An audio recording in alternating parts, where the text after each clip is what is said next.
Здравствуйте. Здравствуйте. Пейзажи знакомые до боли за вашей спиной. Узнаете?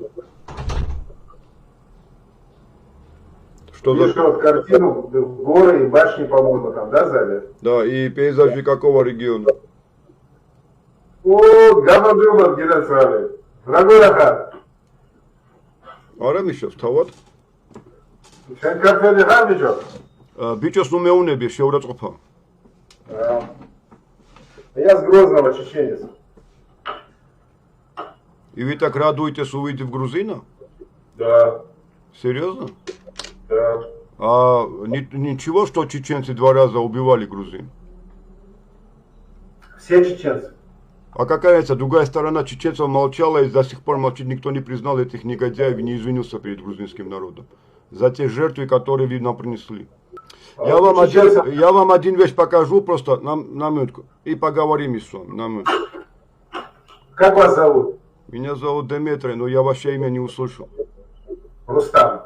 А почему старейшины ваши мекхе молчали, когда другие чеченцы несколько тысяч против нас воевали в Абхазии? Давай так, смотри, Дмитрий, ты мне много вопросов задал. Давай вот поочередно, и я тебе ответы дам. Да, на минутку, я тебе просто что-то покажу, потом я тебе сказал, что поговорим. Да я все это видел, Нет, на минутку. Когда человек оправдывает, говорит, все чеченцы, просто мне интересно, что другие чеченцы в это время делали. На минутку. Просто я тебе покажу одно интервью одного чеченца в Абхазии. Скучно, шакалов стрелять надо каждый день, ночь. Убивать не жалко? Нет. Людей жалко, но их не жалко. Их и догол.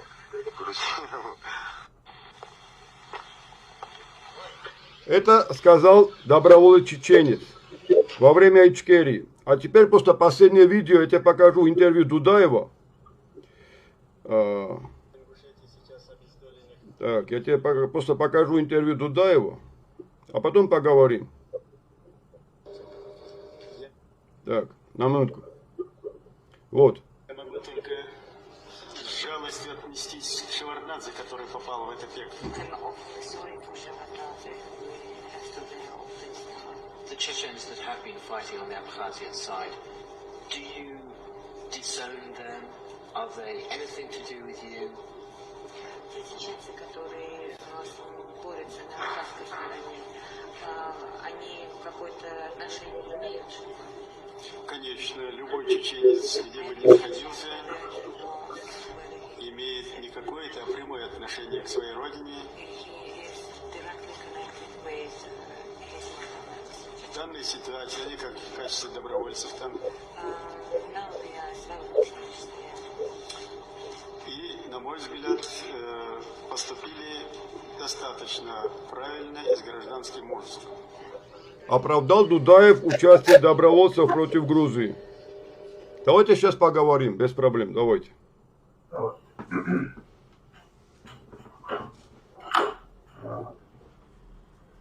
Давайте задавайте мне вопросы, я вам скажу свою гражданскую позицию и свое мнение. Но предварительно, можно о себе вам расскажу, чуть-чуть?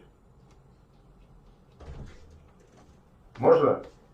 Я вас слушаю, что вы мне расскажете, мне интересно. Я закончил в советское время высшее военное летное училище, я летчиком был, я летал на МиГ-29, я попал служить в Азиате. Служил в Гудаута, сейчас по-другому называется, тогда называлось Михацхакая. Там я летал. Это был 85-87 год. И когда я попал в военный городок, и когда я увидел, что в этом в Азиане, в военном городке было 28 частей, там размещались офицеры с разных частей.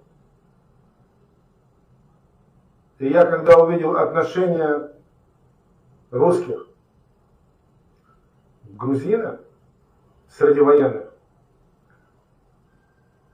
я это всей душой принял на себя. Я из-за этого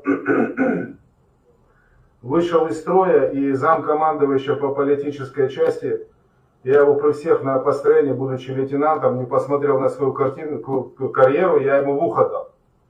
Меня сняли с летной работы и посылали в Афганистан. Я написал рапорт и уволился. У меня был выбор, и я своего достоинства не потерял. Я не хвалюсь, я рассказываю, что мужчина должен иметь поступки. Когда в Абхазии вот это все началось, я видел, кто туда поехал. Я знал двоих, которые туда поехали. Этого лицо мне не знакомо, но двоих я знал. Судьба у них у всех, когда они приехали обратно в Грозный после Абхазии, судьба их была ужасная. В каком плане? Один повесился, а другой от передоза умер. Туда им и дорога. Вот так я скажу. Пусть они в аду горят. Теперь еще один момент. То, что у нас происходит в Чечне, вы же видите, можно с тобой на «ты» говорить? Почему? Ты только принимаю от братского народа или от братов.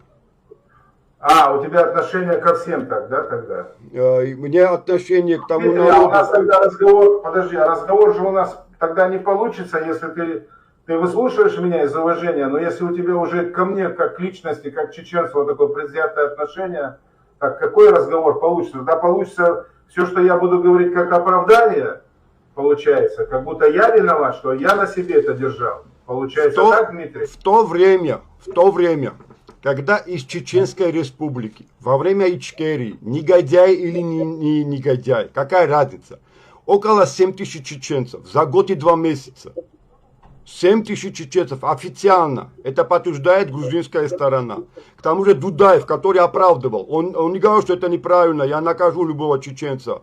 Это нам братский народ, соседний народ, мы там нечего делать. Когда вы говорили, я вас не перебивал, вы заметили, что я выказываю воспитание к собеседнику. На минутку, я закончу, потом я вас послушаю. Я вас слушал внимательно.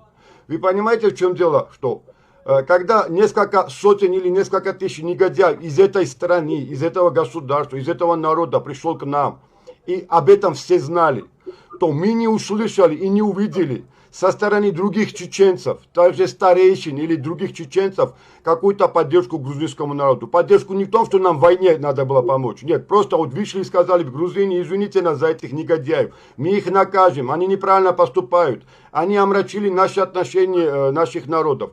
Мы где-нибудь услышали такое обращение от тех чеченцев, которых сейчас видно, что были чеченцы, которые как бы это не получали. Мы же 2 раза пострадали от чеченского народа на стороне России. Во время Абхазии и во время 2008. Но в обеих случаях молчок.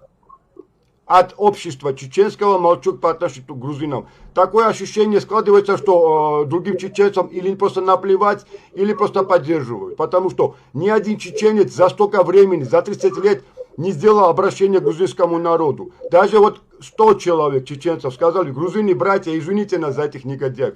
Это не должно было случиться. Несмотря на то, что грузины очень большую помощь оказали чеченцам в войне.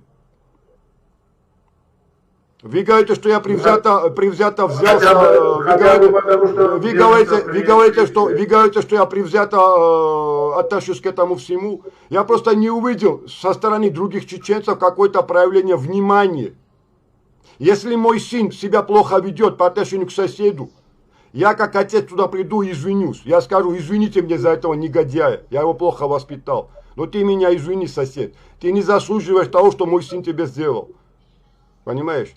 Я не смогу с этим соседом здороваться, когда я знаю, что мой сын ему принес несколько боли. Понимаете это? Я свою родину защищал от чеченцев, которые на стороне России убивали. 50 тысяч грузин было убито. А мы после 7 тысяч чеченцев спасли жизнь. Они до сих пор у нас живут. Но на этой земле потом второй раз пришли чеченцы, на ту землю, где укрылись чеченцы и стреляли в грузин. Уже 600 мирных жителей погибло в 2008 за 5 дней войны. Вы говорите, что я привзято отношусь к этому всему. Просто вы понимаете, что я не говорю, что нету хорошего или плохого чеченца. Просто я не увидел внимания по отношению к грузинам со стороны хороших чеченцев. Я лишь только об этом говорю. А где эти хорошие чеченцы? Почему они молчат об этом? Даже те чеченцы, которые в Европе находятся, Даже они об этом не говорят, что вот мы когда-то плохо поступили с соседним народом, с грузинами. Мы не должны были допустить эту войну. Мы не должны были попустить туда наших. Вы помните, как ингуши поступили по отношению к вам? Когда они перегородили дорогу колонне российской и сожгли колонну, чтобы не пропустить русскую колонну к вам. Которая, с Осетии колонна, которая прекрасно дошла до Чечни, убивала чеченцев. Осетины даже пирогами кормили. 58-ю армию. Пирогами и араки, водку наливали русским, радовались. А ингуши просто колонну остановили, постарались. А потом, ну, еще ребята за вас воевали. Но суть не в этом. Ингуши показали свое проявление к чеченскому народу. А почему такого не было? Почему чеченцы не пришли и не сказали, куда уходите чеченцы? Автобусы по всему Грозному ходили и карусы, и собирали добровольцев. Ну зачем тут автобусы? Вот интервью Дудаева, я даже вам могу показать. Вот вы сказали, что судьба этих двух чеченцев, которые наркоманы, негодяи. Я вам еще с вашего позволения покажу просто я не предвзято берусь, уважаемый. Я не могу сказать, вы плохой или хороший человек. Просто я могу вам просто донести то, что мне непонятно. Со стороны тех чеченцев, которые как бы говорят, что мы не виноваты, мы вас не стреляли, при чем тут мы. Это ваш народ и это ваша родина. Оттуда пришли к нам эти убийцы. Смотрите, я сейчас вам покажу другую интервью, как Дудаев провожает добровольцев под командованием Шамиля Басаева, героя чеченского народа, посылает убивать грузин. И они тоже наркоманы и негодяи. Просто посмотрите. Добровольцев отправился защищать братский абхазский народ от Грузии. Это откуда? Абхазия? Да. Дорогая наша Абхазия. На этих кадрах Джахар Дудаев знакомится с бойцами абхазского батальона Шамиля Басаева. Тогда он еще воевал по одну сторону фронта с нашими военными, которых направили в Абхазию для негласной помощи в войне против Грузии. У Басаева были хорошие учителя. Пожалуйста, они тоже все наркоманы негодяи, когда сам президент посылает их в сторону Грузии убивать грузинский народ. А вот где, там я не увидел общество, которое еще сказал, Дудаев, что ты делаешь? Это же грузины, они же как бы к нам в войну не пришли. У них война с Россией. Ну ладно, хрест им, не помогать им, не надо им помогать. Но зачем наших детей отпускать, чтобы вот этот позор потом легло бы как между нами и грузинами? Ведь грузины этого не забываем, да? Ты из Западной Грузии, да, вы родом вообще? Нет, я из Восточной Грузии вообще-то. Но на Западе у меня были родственники. Как раз со стороны бабушки. У меня со стороны матери все были западные грузины. Они жили в Сухуми, Гудаота и в Гагре. И они все там потеряли. Понятно все. Понятно все. Ну вот тогда я тоже вот не могу понять. Я смотрю, ты очень хорошо осведомлен. Я ничего не хочу сказать. А почему тогда Дудаев их туда провожал, а тем не менее поддерживал Гамсахурдиева? Потому что они были побратимы. Он просто, как ты, вот отдельно поступил хорошо по отношению к грузинам, он лично поступил так хорошо со своим побратимом. Он просто его не бросил в беде, своего побратима. Но послал армию добровольцев, то есть, убивать мой народ. Мой народ. Понимаете, в чем дело? Конечно, понимаю. Я же тебе показал интервью, чеченца говорит, людей жалко, говорит, грузин не жалко. И они вот такие этночистки делали. Вы знаете, что грузины до сих пор не можем забить все кадры, когда нам показывали, ну я тогда еще в Абхазии был, но здесь показывали, все грузины знают это, что чеченцы вывели в Гудаота 5 пленных грузин, тогда футбольный чемпионат в мире, мировой чемпионат футбол начался. И знаете, как в Абхазии чеченцы чемпионат открыли? Они поочередно бошки резали грузинов и футбол гоняли. В Гудаота на стадионе. Эти кадры показывали в Грузии.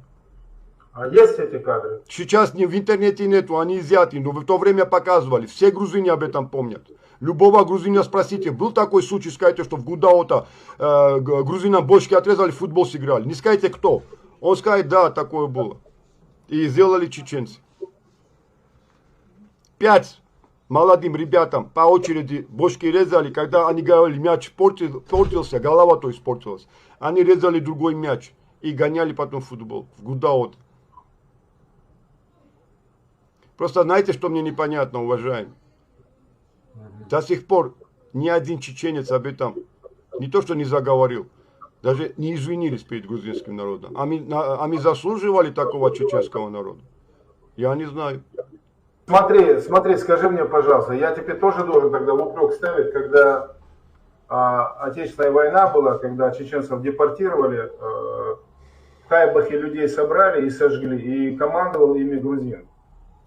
Да. Хотя он грек по национальности. А какая разница? Давайте скажем, что он грузин, да, по приказу Берии и Сталина. Нет, я не скажу, что он грузин. Я грузинов хорошо знаю. Нет, давайте скажем, что давайте скажем, что 3 грузина это совершили. А вы почему? Я не могу. Но вы же мне это сказали в упрек. Вы же сейчас мне это в упрек сказали. Я сейчас хочу вам ответить в упрек. Я не упрек говорю. Смотри, скажи мне, пожалуйста, я тебе тоже должен тогда в упрек ставить, когда... Смотри, скажи мне, пожалуйста, я тебе тоже должен тогда в упрек ставить, когда... Я хочу вам сказать, что скажем, что это 3 негодяя грузина это сделали с чеченским и с ингушским народом. Простой народ, грузины, когда обратно вернулись через 13 лет переселения чеченцы, то грузины им вернули дома и земли. Без приказа. И не только дома вернули. Даже которые там в подворье скот, курица, там корова, овцы были, если даже был приплод, когда вернули, даже с этим скотом они приплод вернули. А зачем вы мне напомнили пересылку тогда, если вы выдали, что... Это я хорошо знаю. Не, а почему вы... Да, вы хорошо знаете чеченцы, поэтому постоянно против этого народа воюете. Вот ингуши этого никогда не забывают, поэтому они 2 раза отказались воевать против грузин. И в Абхазии ингуши отказались воевать. А особенно в 2008 нам интервью показали грузинского полицейского, непростого человека, который признался, что он находился в Ингушетии по командировке. И сам видел, как ингуши, ребята, полицейские, писали заявление, уходили с работы, дабы не пойти в бригаду внутренних войск, чтобы воевать в 2008. Нам показали грузинского офицера по происхождению, но он из российской армии офицер, который базировался в Сочи, а у него родственники в Грузии до сих пор есть, у этого Манкурта. Он сам признался, что у него под командой 12 ингушей отказались идти воевать против грузин. И их заменили якутами, бурятами. Почему ингуши вот так поступили, а почему чеченцы так не поступили? Вот как мне странно, да? А вот почему тогда ингуши, когда мы воевали против русских, Егоров командовал десантным полком, у него служили ингуши, здесь они зверствовали. Егоров командовал десантным полком, у него служили ингуши, здесь они зверствовали. А почему вы не помогали ингушам в 92 году? Вот как интересно, и геноцид ингушского народа допустили. И даже беженцев ингушей не приняли. Хотя ингуши на вашей стороне воевали в большом количестве, и они беженцев в большом количестве уже приняли. И колонну... На нашей стороне, когда мы воевали с Россией, я ни одного ингуша не видел. Российские политики не раз твердили о том, что Ингушетия, объявив нейтралитет в Кавказской войне, на самом деле его не соблюдает. Участие в грозненских событиях ингушей в конце 94-го, начале 95-го года окончательно убедило Москву в том, что ингуши не остаются в стороне, помогают братскому войнахскому народу. На Зране никто и не отрицал факт участия в боевых операциях в Чечне ингушских бойцов. Убедить весь народ не брать в руки оружие и не воевать против российской армии было невозможно. Салам алейкум, басл бужири. Ханцу задвал шан мугой. Примерно он уметти он там бежал гайбу. Ночи бы. Шевай куза уша. Ша гадуца ты ниста что. Там будет из его. Серьезно, да? А до этого вы помогли ингушам? А вы до этого помогли ингушам? А до этого вы помогли ингушам, чтобы их обвинять? В 92 году, в 92 году вы спасли ингушский народ от геноцида. Как один ингуш, врач, который от разрыва сердца умер. А колонну кто остановил? А колонну, идущую в Чечню, не ингушский народ остановил, не 5 ингушей погибло за вас. Сколько? 5 ингушей не погибло за вас? Колонну когда остановили? Врач умер от разрыва сердца. Пресс-службы. Военнослужащие ведут переговоры с лицами, которые пытаются остановить движение колонн и разъясняют им смысл указа президента. Еще, подчеркнул Сергеев, российские войска везут в Чечню 1000 тонн продуктов, горючего и медикаментов. Это официальное сообщение. А вот по данным информационных агентств, картина иная. Войска встречают сопротивление местных жителей, сообщает Франс Пресс. Еще не успев войти на территорию Чечни, 5 российских танков были подожжены. И Тартас передает, эшелон с бронетехникой и служащими МВД России, направлявшийся в сторону Грозного, блокирован в районе станции Орджоникидзевская. Впереди и позади состава пути были разобраны. Уже есть сообщения о жертвах. По данным Интерфакса, 2 ингуша убиты, 10 ранены при попытке остановить колонну российских войск. Оппозиционный Временный совет Чечни сообщает, что при прохождении российских войск через Надтеречный район ранено 11 местных жителей, 6 тяжело. Смотри, я блогер грузинский, я тебя сейчас снял. Я вот это твое спасибо ингушскому народу обязательно выложу и спасибо грузинскому народу. Грачев планировал блокировать Грозный с 3 направлений. Со стороны Ингушетии, Дагестана и Осетии. Первые потери федеральные войска понесли еще на дорогах Ингушетии. Здесь впервые были брошены на броню российских БТРов гранаты.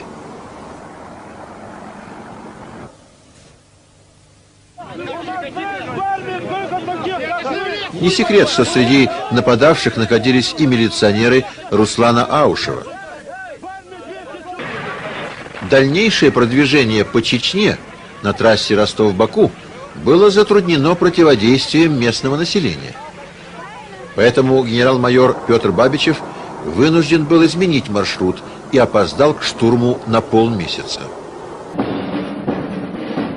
Заранее нас остановил народ, женщины, мужчины, все там бросались, переворачивали машины, сжигали машины. Ни личный состав, ни мы, офицеры, не были готовы вот к таким вот действиям. Что делать по отношению к этому народу?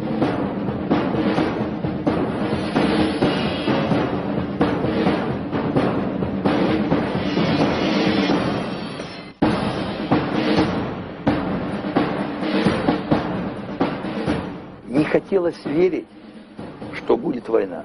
Не хотелось верить. Как военный человек я понимал, что это не прогулка.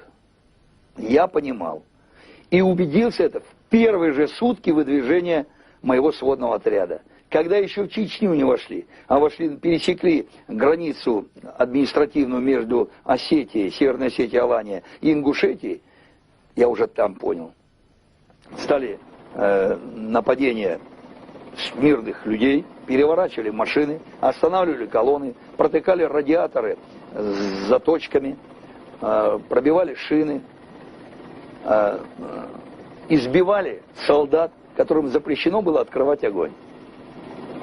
И там, на территории Ингушетии, погиб первый мой солдат, рядовой Масленников.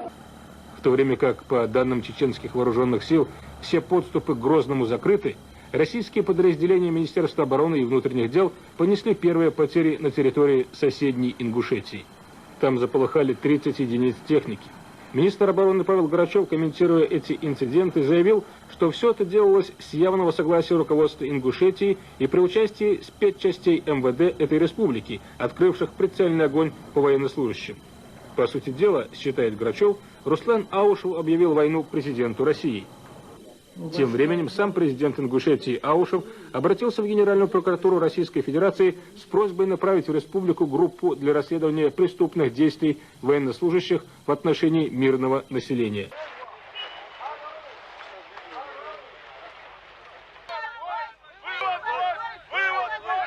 Мы будем настаивать на том, чтобы именно по этой ситуации, именно по этому факту руководство Ингушетии от своих принципов не отступит, и мы будем настаивать на всех уровнях, чтобы всех тех, кто в нарушении Конституции и законов организовали вот эти ситуации, погибли, значит, люди мирные, раненые есть, и на части ее территории развязаны боевые действия, с этим надо будет разбираться очень самым принципиальным образом. Мнение чеченца, который не смог ничего мне сопоставить, вообще ничего не мог мне сопоставить, хотя старался оправдать, но в конце он очень плохо закончил по отношению к ингушам. Говорит, ни один ингуш не воевал. И когда колонну остановили ингуши, тоже это не помнит. И обвиняет ингушей, почему, говорит, то есть в том смысле, что, говорит, ингуши, говорит, нам тоже не помогали, но при этом забывает, как в 92-м чеченцы очень-то уж несправедливо отнеслись к ингушскому народу и допустили геноцид этого народа. Даже беженцев ингушей не принимали. Нет. Я не могу сказать, что чеченцы нам близкий народ там, или добрый сосед. Чечня сегодня и чеченцы нам враги, к сожалению. Все факты об этом доказывают.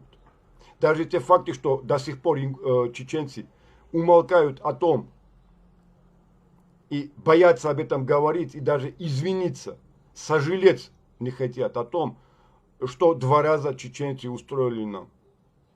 На стороне России руками чеченцев. И знаете, что самое печальное вот в этом беседе? Вы ничего не заметили? Он ни разу не сказал, что да, грузин, ты прав. Я сожалею об этом. Я очень сожалею об этом, что это случилось. Вы понимаете, в чем дело? Он даже не сказал этого, что он сожалеет об этом, что так произошло. Вот в чем суть. Он даже сейчас в этом не признался.